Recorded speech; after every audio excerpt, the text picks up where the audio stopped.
de votre fidélité. 20h sur la télévision Futur Média. Bienvenue à cette édition. Les titres, c'est tout de suite. Manifestation de soutien à Pape Alé Niang, la CAP, le Synpics, l'appel ont battu le pavé. La presse sénégalaise dénonce une tentative d'intimidation de la part de l'État contre les professionnels des médias. Baisse du loyer, les propositions des autorités n'agréent pas les agents immobiliers et les courtiers. Ces derniers se disent victimes d'une décision prise à leur insu. La FACIS et l'ANAïS réclament la mise en place d'une organisation regroupant les professionnels de l'immobilier pour mettre un peu plus d'ordre dans le secteur. 85 milliards de francs CFA injectés au profit de l'urbanisme, de l'habitat et de l'hygiène publique. Le budget a été voté à l'Assemblée nationale ce vendredi.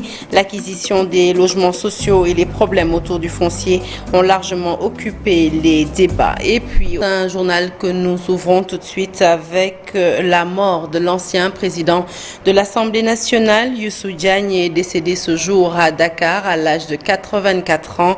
Une grosse perte selon Serine Bakindiaï. L'ancien ministre Souad rend hommage à un homme d'État qui a loyalement servi son pays. Je vous propose de l'écouter avec Chérif Dia. Regretter cette disparition, même s'il a une vie bien remplie pour avoir servi son pays, pour avoir servi l'Afrique. Et il a fini par être président de l'Assemblée nationale du Sénégal, où il a eu à abattre également un excellent travail, même si son passage a été éphémère. Nous retenons en tout cas de l'homme un grand commis de l'État, un grand Sénégalais, comme je l'ai dit, qui a servi partout et bien servi. On n'a jamais entendu Youssou Diagne dans des querelles de bas étage. Il a toujours fait le travail qu'on attendait de lui. Et moi, il y a beaucoup de choses qui me lient à lui, au plan politique, au plan étatique, au plan même familial. Pour la petite histoire, je me suis rendu même à l'hôpital avant-hier quand il a été transféré à Dakar pour lui rendre visite. Bon, malheureusement, je n'ai pas eu l'occasion de le voir. C'est dire tout simplement que c'est un monsieur à qui j'avais beaucoup d'estime et de respect pour tout le travail qu'il a eu à abattre à la tête de ce pays. Quelqu'un qui également, il faut le dire, gère sa famille de manière exemplaire. Donc c'est une lourde perte que nous venons de subir, que Allah subhanahu wa ta'ala puisse l'accueillir dans son paradis. Et puis nous parlons de l'incarcération de Pape Alé Niang. Les journalistes exigent sa libération. De l'école normale au rond-point Jet d'eau, les journalistes ont battu le pavé pour apporter leur soutien à Pape Alé Niang. La coordination des associations de presse, le Synpics, l'appel et d'autres organisations dénoncent ce qu'elles considèrent comme un acharnement de la part du régime en place contre les soldats de l'information. L'arrestation de Pape Alé Niang est selon eux bien un signe fort d'une tentative d'intimidation à l'encontre des professionnels des médias. Mais la presse debout ne compte pas accepter que ces libertés soient restreintes. Le compte-rendu est signé Fatima Touré. Ils étaient plus d'une centaine à s'indigner contre l'incarcération de Pape Alé Niang, jugé arbitraire. Le temps d'une après-midi, des journalistes ont déserté les salles de rédaction pour investir la rue et exiger la libération de leurs confrères. La coordination des associations de presse exige encore une fois la libération immédiate et inconditionnelle de Pape Alé Niang, emprisonné dans l'exercice normal de ses fonctions de journaliste. Elle rappelle au gouvernement du Sénégal que la liberté de presse n'est ni négociable ni à marchander. La liberté de la presse, on en parle et c'est devenu vraiment quelque chose d'acquis. Pourquoi aujourd'hui avoir un journaliste en prison? La place de Pape Alé Niang n'est pas en prison, la place de Pape Alé Niang, c'est dans les rédactions. Nous avons constaté dans ce pays, il y a beaucoup d'abus sur les libertés de presse, les droits de la presse, et trop c'est trop. À un moment donné, il faut dire stop et nous en sommes là. C'est toute la raison de notre présence ici aujourd'hui, parce qu'il fallait battre le fer pendant qu'il était chaud.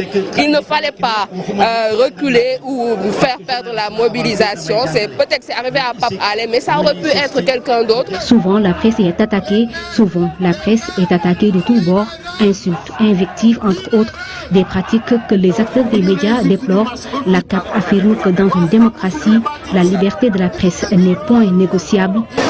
C'est en mettant un terme net à cette fuite en avant dans l'agression permanente contre les libertés que les plus hautes autorités de ce pays aideraient à asseoir un New Deal dans l'espace public. Waaye duñ ko nangu tey, duñ ko nangu ëllëg et bu jaree ñu xeex ba bàyyi suñu bakkan ci tali bi dinañ ko def. C'est la liberté de presse que nous défendons. Et à regarder les participants, ils sont conscients que sans presse, point de démocratie. Comme le disait un président américain, s'il devait choisir entre un gouvernement et une presse, il choisirait la presse. Ça montre l'importance que la presse joue dans un pays. Le deuxième plan d'action acté après celui de mercredi, d'autres stratégies de lutte vont être mises sur pied dans les jours à venir. Exiger la libération de Pape Alé Niang, mais aussi montrer que la liberté de la presse est inaliénable dans une démocratie qui se respecte. Pour une meilleure connaissance du code pénal et du code de procédure pénale, le ministère de la Justice a procédé ce matin à la distribution gratuite de près de 10 000 exemplaires aux différents acteurs de la famille judiciaire, mais aussi de la police et de la gendarmerie. Une initiative possible grâce à l'appui de l'Union européenne. La secrétaire générale du ministère invite ses autres partenaires à appuyer le département de la justice dans son effort de vulgarisation du droit. Et à ce propos, je vous propose d'écouter Madame Aïssé Gassamatal. Elle est au micro de Al-Hassan Ba et Pape Sangone Mbaye. Plusieurs années fait un effort pour mettre à jour toutes ces dispositions, le code, et mettre dans un seul et même document toutes ces dispositions pour faciliter vraiment la lecture. Donc en 2018, une première mise à jour avait été faite et des codes avaient été distribués gratuitement à tous les acteurs. En 2022, une autre mise à jour a été faite il y a 4 mois. On a tenu une cérémonie similaire pour distribuer les codes gratuitement. Et ces codes avaient été édités exclusivement sur le budget du ministère de la Justice et distribués aux utilisateurs, avocats, notaires, magistrats, huissiers de justice. Là aujourd'hui, la délégation de l'Union européenne vraiment a pensé que cette initiative était une très bonne initiative et est venue nous appuyer pour qu'on puisse élargir vraiment notre champ d'intervention et en donner un exemplaire suffisant à la police, la gendarmerie, aux autres intervenants de la chaîne pénale. J'appelle les autres partenaires à venir vraiment appuyer le ministère de la Justice dans cet effort qu'il fait pour la vulgarisation du droit. Et puis à la une de l'actualité également, la FACIS, la Fédération des agents et courtiers du Sénégal, et l'ANAIS, l'Association nationale des agents immobiliers du Sénégal, en désaccord avec l'État autour de la baisse du prix du loyer. Face à la presse, ces agents affirment que les propositions des autorités n'ont pas fait l'objet d'échanges en commission. Par ailleurs, ils réclament un ordre des professionnels de l'immobilier pour mettre un peu plus d'ordre dans le secteur. Le reportage est signé Fatou Bintou Conte et Yaya Diallo. Les professionnels de l'immobilier sous le choc, réunis autour de la Fédération des agents et courtiers immobiliers du Sénégal et l'Association nationale des agents immobiliers du Sénégal, ne se retrouvent pas dans les propositions de l'État sur le loyer. Un certain nombre de décisions, ou en tout cas de propositions, avaient été prises lors de ces rencontres-là, et ça a fait l'objet d'un rapport qui a été déposé auprès des autorités. Mais à notre grande surprise, le 5 novembre dernier, le président de la République a en tout cas annoncé un certain nombre de décisions qui n'ont pas du tout été en corrélation avec ce qui a été, en tout cas avec ce qui ressort un peu de ces concertations-là. En effet, à la suite des travaux de commission sur la vie chère, le gouvernement avait fait des propositions. Ce sont ces fourchettes-là qui avaient été prises. 0, 150 000, 150 000, 300 000, 300 000 et 500 000. Mais malheureusement, cette fois-ci, c'est de 0 à 300 000 et de 300 000 à 500 000. Et ensuite, au-delà des 500 000. Donc, de ce point de vue-là, nous ne sommes pas tout à fait satisfaits. Même s'ils sont d'accord pour la baisse des loyers, leurs propositions tournent autour de cette fourchette. Que les loyers inférieurs à 150 000 connaissent une réduction de 20%, mais seulement pour les loyers à usage d'habitation. Et les loyers qui avaient été diminués en 2014 ne font pas partie de cette diminution. La réduction des honoraires, une autre impasse qui risque de grossir le rang des chômeurs dans cette profession. Ce qui fait aujourd'hui l'essentiel de nos revenus en tant qu'agent immobilier a été remis en question, notamment les honoraires de location. Et d'un seul coup, par ces temps durs, décider de diminuer de moitié le revenu d'un Sénégalais, c'est simplement augmenter la liste des pauvres. C'est pourquoi, pour une bonne régulation du secteur, ces professionnels de l'immobilier réclament un ordre pour plus de protection. Nous ne sentons pas que les Sénégalais nous respectent. Nous sommes aujourd'hui voués aux gémonies.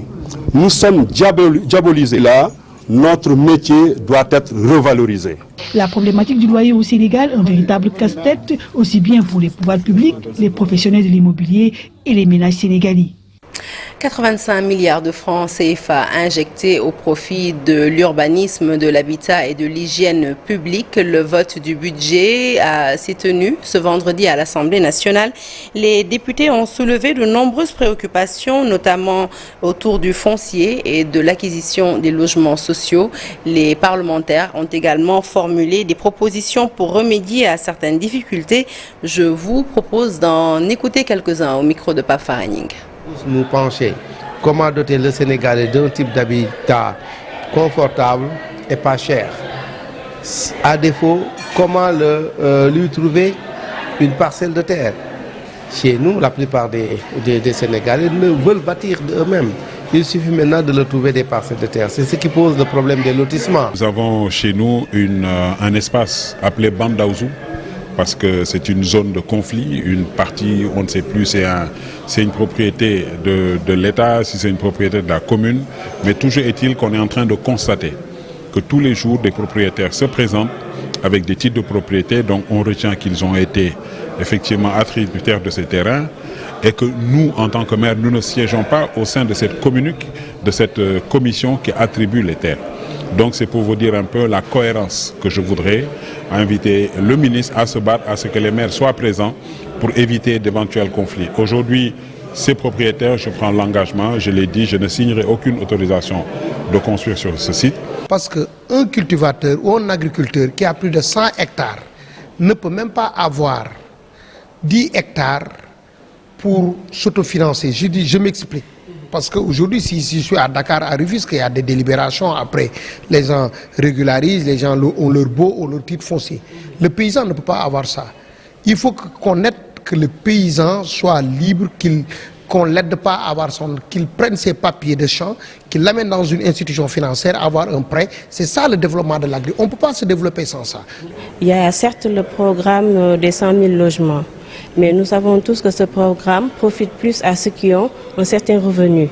Voilà. Maintenant, pour la plupart de la population qui n'en ont pas, c'est le secteur informel, qui n'ont pas de bulletin de salaire. Alors ça a un souci pour eux d'accéder à ces logements-là. Si tous les locataires déposent leur caution au niveau de la caisse de dépôt et de consignation, il pourra y avoir un travail de telle sorte que on puisse avoir une caution solidaire de tous ces locataires qui pourront demain, s'ils veulent acquérir un logement, utiliser donc cette caution dans le cadre d'un prêt. Et ce prêt peut être surtout, j'ai également parlé de la location-vente. Parlons à présent de cette tournée du ministre du Commerce et des petites et moyennes entreprises au niveau de la banlieue de Dakar. Abdou Karim Fofana et sa délégation ont fait le tour des boutiques de la banlieue pour vérifier l'effectivité de la baisse des prix des denrées de grande consommation. Le ministre affiche son satisfecit. Il annonce par ailleurs de nouvelles décisions pour ce qui concerne le logement. Nous l'écoutons au micro d'Abdoulaye Anne. Les grossistes, à tous les importateurs, les producteurs, qu'ils doivent donner aussi des factures d'achat qui sont conformes au prix, parce que les prix ne concernent pas seulement les détaillants.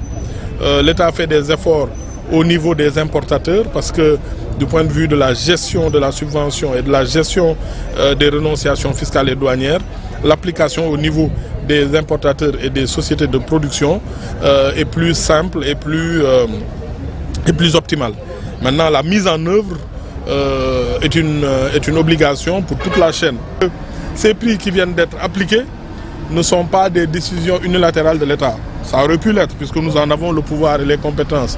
Mais dans l'esprit de la loi sur les prix et la protection du consommateur de 2021 proposée par le gouvernement du Sénégal sur instruction du président de la République, il y a toujours une nécessité de concertation. Sur le loyer, bientôt nous allons mettre en place les textes réglementaires qui organisent la baisse et aussi les catégories de logements qui sont concernés.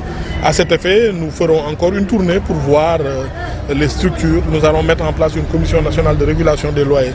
Et nous avons beaucoup appris des baisses de 2014. Beaucoup nous disent qu'il n'y avait pas d'effectivité. Il y avait de l'effectivité, mais peut-être qu'il y a eu des manquements ou des oublis. Et sur cette base, nous avons travaillé et nous sommes ouverts. Le saviez-vous? Plus de 30% de l'électricité nationale provient des énergies renouvelables. Un taux que l'État du Sénégal a bien décidé de booster au fil des ans. Révélation faite par le secrétaire général du ministère du Pétrole et des Énergies lors de la 17e Assemblée générale de la West African Power Pool. Ce grand marché des énergies qui regroupe 22 pays d'Afrique a pris fin ce matin à Dakar. Dissa Prera et Amadouba pour le compte-rendu.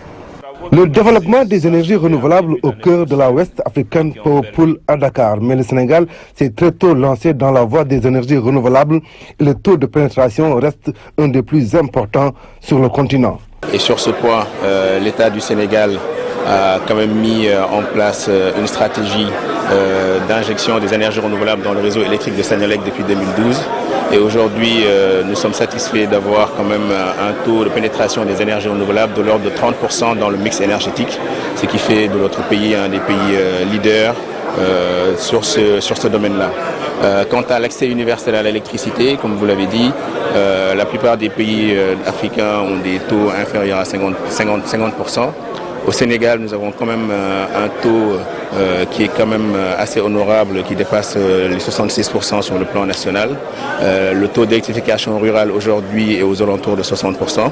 Face à la hausse des coûts de production, le Sénégal a trouvé une nouvelle voie, le gas to power. Beaucoup de centrales électriques de la Sénélec fonctionnent aujourd'hui au gaz. Tout à l'heure, nous avons une stratégie gas to power. En 2023, nous aurons ce qu'on appelle le first oil et le first gas. Enfin au 4e trimestre de l'année prochaine. Donc c'est sur cette base que le Sénégal a mis en place cette stratégie Gas to Power. Nous avons déjà commencé la conversion de la plupart de nos centrales électriques qui devront fonctionner au gaz. Et cette conversion des centrales au gaz va nous permettre de réduire drastiquement les coûts de production et donc à terme réduire les tarifs de l'électricité. La West African Power Pool, qui est le marché africain en matière d'électricité, s'est ainsi lancé dans l'innovation, surtout avec les énergies renouvelables. Maintenant, depuis 2018, nous sommes en train sur cette première phase et nous passerons l'année prochaine à la deuxième phase qui va nous permettre d'introduire en ce moment l'aspect concurrentiel. Ce ne sera plus directement des contrats bilatéraux, mais il y aura aussi des contrats, disons, concurrentiels basés tout simplement sur l'offre et la demande, des contrats sur une journée, voilà, une journée de contrat après, voilà, et en ce moment, vont vendre ceux qui auront le meilleur coût. La WAP, qui cette semaine s'est tenue à Dakar, a regroupé près de 22 pays d'Afrique. Allez, parlons santé à présent avec la lutte contre le cancer du col de l'utérus qui fait des ravages chez les femmes.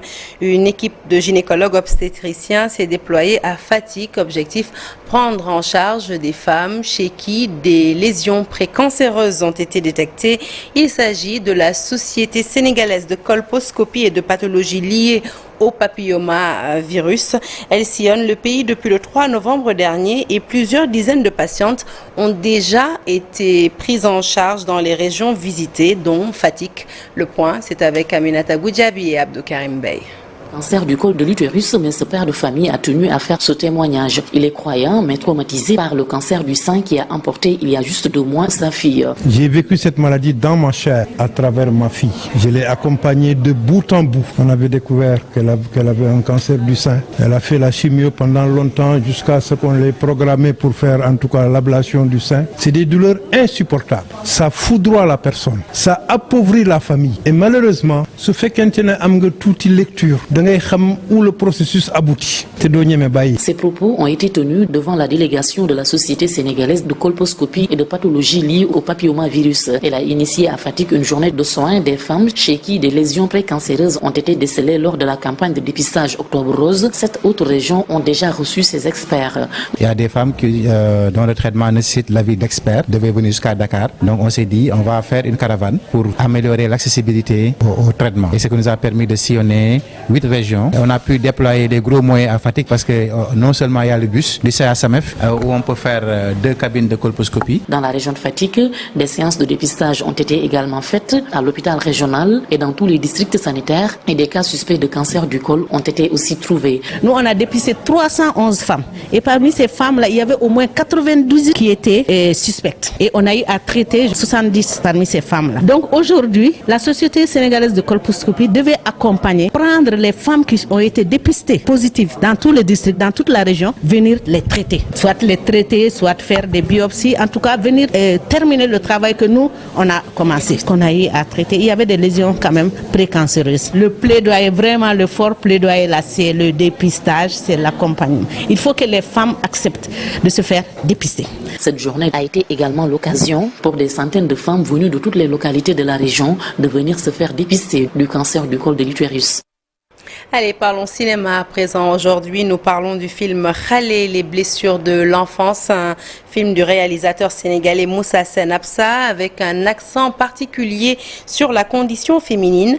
Un long métrage qui met en lumière des thématiques au cœur de l'actualité africaine, mais dont la portée est universelle. Ce film, déjà projeté à Londres et à New York, a été proposé le week-end dernier au public dakarois. Le compte-rendu est signé Ibou Diouf, les images sont d'Amadouba. Khalé, les blessures de l'enfance du Sénégalais Moussa Sen Absa. Le film raconte l'histoire de Awa, une écolière de 15 ans, heureuse de vivre son adolescence aux côtés de son frère jumeau Adama. Mon travail a consisté le plus précisément à immortaliser d'abord un lieu. Un lieu qui est le lieu de mon enfance, qui est vraiment Tableau-Ferraille, où je suis né, j'ai grandi, qui est mon studio de cinéma, où j'ai fait tous mes films en fait. Ça c'est un. La deuxième chose c'est la mémoire des lieux, mais aussi la mémoire des gens qui ont peuplé mon enfance. Les jeunes filles sont précoces, la cellule familiale grossit, l'espace se divise suivant les héritages. Je parle de la même chose, hein, différemment peut-être. Hein, je parle de la même chose. Hein, autant dans Tableau-Ferraille, on sentait la maternité, la fertilité, la polygamie, on sentait l'influence politique sur les décisions de société. Ça veut dire que j'ai beaucoup de... Il y a du vécu, il y a de l'entendu, il y a mon imaginaire un peu. Mais pour moi, le lien entre 96 où j'ai fait Tableau-Ferraille et 2022, il s'est passé beaucoup de choses. Khalé, un long métrage fiction désigné pour représenter le Sénégal à la présélection aux Oscars de 2023. Tout est là. L'écosystème est là en place. Donc le cinéma, c'est comme un peu... C'est comme... gratter l'écaille de la peau et sortir cette texture comme une gravure de notre mémoire, de notre ADN, de notre vécu. Hein? Et moi je pense que Khalé peut faire son chemin là-dessus, aux Oscars, pourquoi pas. 20 ans après Madame Brouette, Moussa Sen Absa retrouve la grande actrice Rokhaya Niang. L'actrice principale, Guissale Bari, vient d'ailleurs de remporter le samedi 5 novembre dernier à Tunis le prix d'interprétation.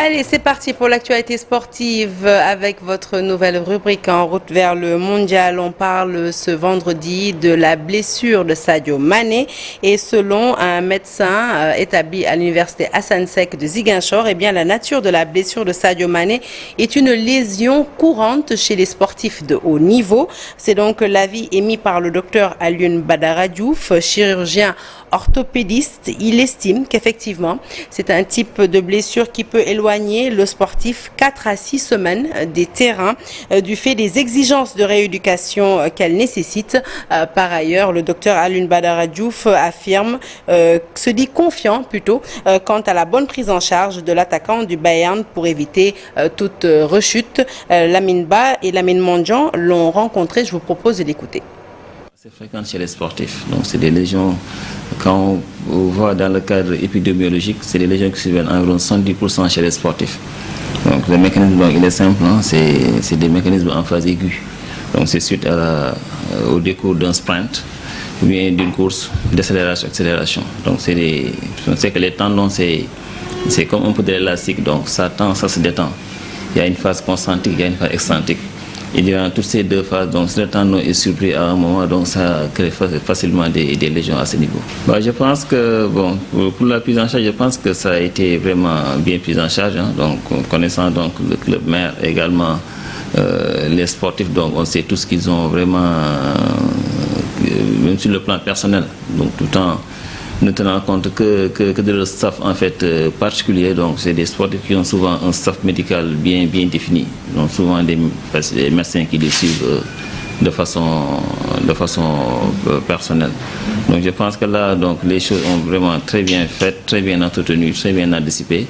Donc raison pour laquelle on a eu ce diagnostic et je pense que le traitement n'a souffert d'aucun retard. Effectivement, c'est des collègues, c'est des collègues orthopédistes donc qui ont eu à poser ce diagnostic.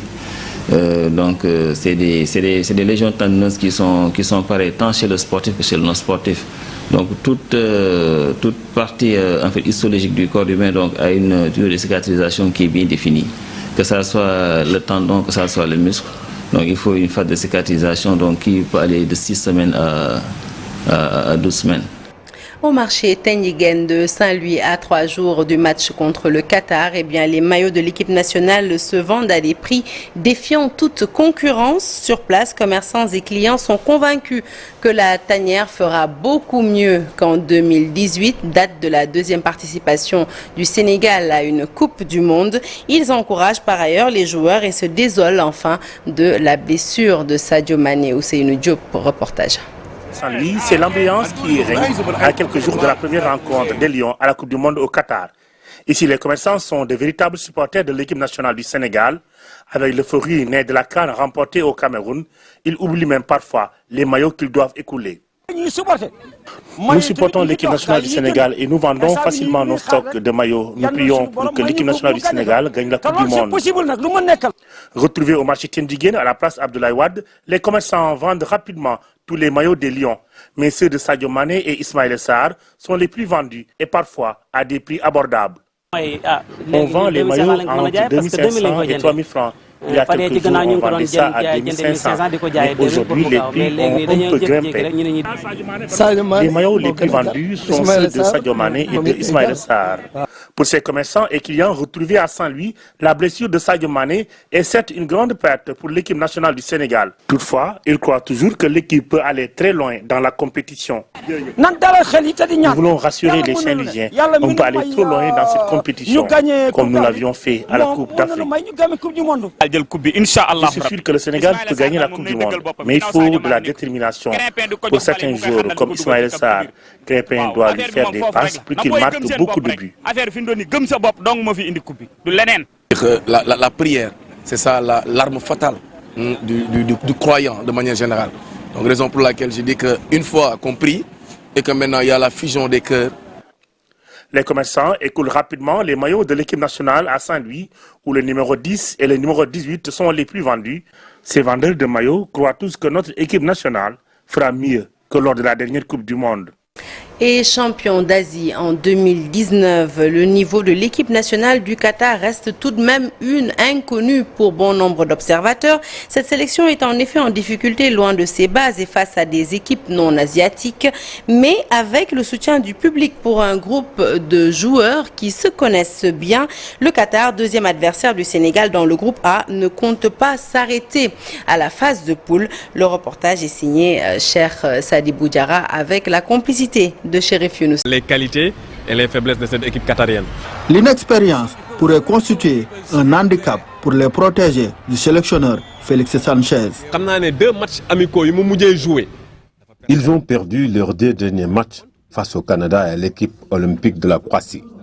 Si le Qatar peine à gagner face à une sélection U23, alors c'est sûr qu'il aurait des difficultés face à ses adversaires dans ce mondial. Et pour terminer, nous parlons du championnat populaire du Sénégal avec le directeur général du BOS, le bureau opérationnel de suivi du plan Sénégal émergent, parrain de la finale zone 5D dans la commune de Boki-Diawé. Il appelle le mouvement Nawetan à œuvrer pour la protection de l'environnement, à s'impliquer également dans l'éducation, la santé et le développement du terroir. Nous l'écoutons au micro d'Ibrahim Akan. L'engagement est pour la jeunesse, notre engagement est pour le développement de la commune de Boki-Diawé, notre engagement est pour le développement du Sénégal à travers la vision de son excellence, le président Macky Sall. Ce que je voulais aussi dire et lancer un appel aux AEC de la commune, c'est que les AEC doivent devenir des AEC citoyennes, qu'ils ne doivent pas seulement arrêter leurs activités pendant les vacances, mais que les AEC doivent aussi être des AEC de développement, des AEC qui œuvrent pour la protection de l'environnement, des AEC qui œuvrent pour l'éducation, la santé, la formation. Et dans ce combat-là, pour faire en sorte que les AEC de la commune deviennent des AEC de citoyennes et des AEC de développement, vous pouvez compter sur les autorités du département de Matam, aussi bien les autorités administratives que les autorités politiques. En dehors de cela, je voudrais aussi lancer un appel à la jeunesse de Matam pour qu'ils soient sereins, engagés et soient convaincus que le développement de la commune de Boki-Diawé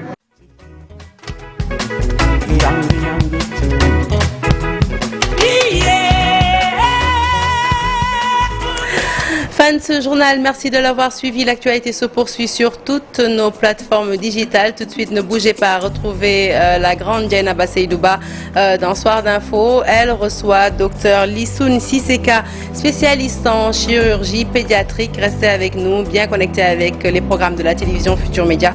Quant à moi, je vous retrouve demain avec grand plaisir, Inch'Allah.